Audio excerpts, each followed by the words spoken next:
aku mau jelasin sedikit ya. Jadi sebenarnya bukan aku bingung mau ngomongin apa. Jadi ada sesuatu di otak.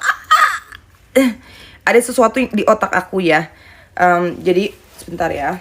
Aku jelasin. Minum dulu bismillahirrahmanirrahim. Nih.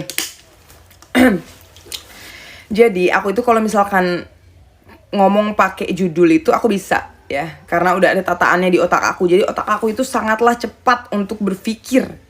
Yes, jadi kadang-kadang otaknya udah nyampe, mulutnya kelamaan. Nah, itulah permasalahannya. Jadi aku juga ada masalah mental, tapi aku ya nggak ngobrol aja, aku tuh ada masalah mental loh, aku tuh depresi loh, aku tuh ini loh, aku itu loh, enggak. Makanya aku lama banget tuh kalau nulis buku. Kamu tahu, aku kan ada beberapa buku. Ya Allah, lama banget aku nulisnya. Nah, kita ngomongin apa tadi? Lagi ngomongin masalah mental, oke. Nah, jadi beberapa tahun yang lalu ya aku didiagnosa sama PTSD, oke? Tentang trauma response ya, pokoknya di otak aku ini adalah karena hal-hal tertentu aku tidak bisa menceritakan trauma aku tersendiri. Nah, setelah itu kan almarhum mama aku meninggal. Nah, di situ aku tuh ngerasa normal aja lah ya. Enggak kok, aku nggak ada masalah apa-apa kok. Normal kok. Ternyata setelah aku cek-cek dan lain sebagainya, aku bipolar tipe 2. Yes. Bukan bipolar yang kadang-kadang aku berubah banget personality, enggak. Cuma kadang-kadang aku bisa ada di manic episode sama di depresi episode. Jadi kalau di depresi dia aku lagi gak bisa ngapa-ngapain, otak aku slow banget, luar biasa slownya. Aku maunya di tempat-tempat gelap. Nah, pas aku ada di manic episode ini, di si manic episode aku bisa misalkan betul-betul lagi jenius banget tuh otak aku. Sejenius ya, bisa ngerasa gak capek belajar berjam-jam. Ya, cepet banget otak aku. Nah, dari sini juga makanya ada ketidakseimbangan gitu. Jadi kadang otak aku itu udah ngomong, udah nyampe duluan itu otak aku, tapi mulut aku belum. Kayak gitu loh jadinya.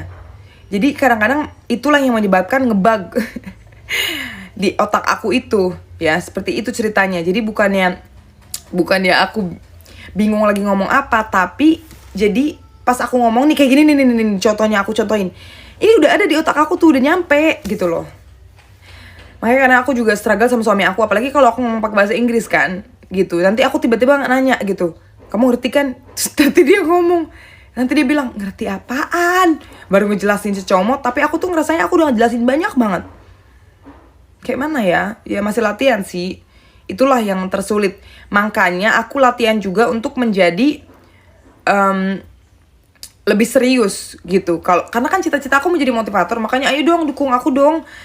Aku kan mau jadi motivator gitu loh, supaya bisa menginspirasi. Semoga kamu terinspirasi ya selama ini ya, dan latihan-latihan aku itu aku berusaha keras loh ya. Makanya kebanyakan orang bilang kayak, Kak kamu sih enak Kak, pede. Ya emang pede, tapi kan pede itu juga penuh usaha besar gitu loh.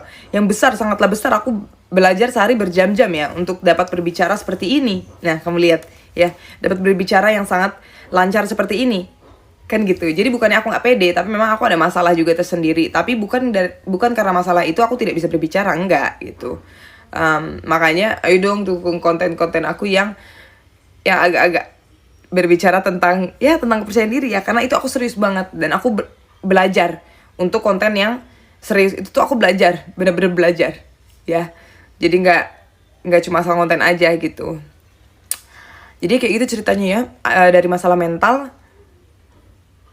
ya semuanya ada di pikiran sih emang. Tuh kayak gini tuh aku tuh udah banyak banget nih di otak aku pikiran kalau lagi ngomong kayak gini nih. Jadi aku ngerasanya aku udah ngejelasin, astagfirullahaladzim. Ibaratnya kayak mimpi gitu loh, mimpi di siang bolong. Agak susah ngejelasinnya juga. Jadi kayak gitu ya. But thank you for the concern, thank you so much ya. I am okay, I am super okay. It's just a little bit loading sometimes. Oh ya, satu lagi, kamu tahu nggak sih? Jadi waktu itu tuh aku kan ngobrol sama dokter ya. Lucu banget.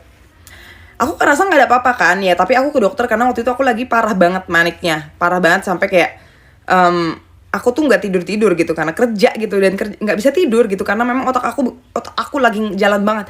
Nah terus aku kira ya semua orang kayak gitu kadang-kadang ya kan, aku kira ya bukan aku doang gitu. Kadang-kadang lagi low banget beberapa bulan, terus tiba-tiba manic banget lagi. Kadang-kadang mingguan, kadang-kadang bisa juga per jam ya.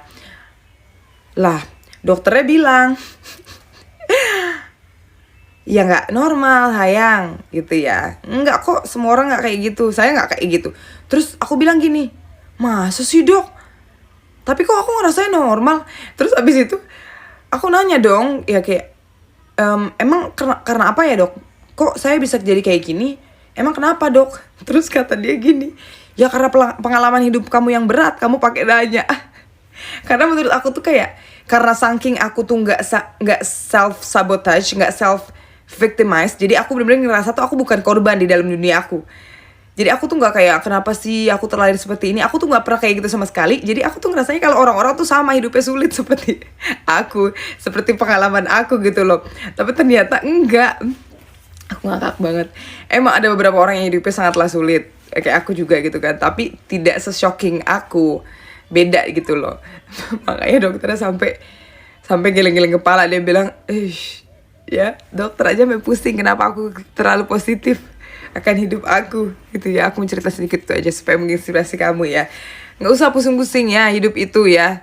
Kita itu harus terus berkembang ya, walaupun apapun yang kita punya, apapun tuh misalkan aku ngomong apapun ini udah ada tuh jawabannya semua di otak aku. Sebel banget aku. Jadi akhirnya lidahnya kelamaan. Jadi intinya gitu ya.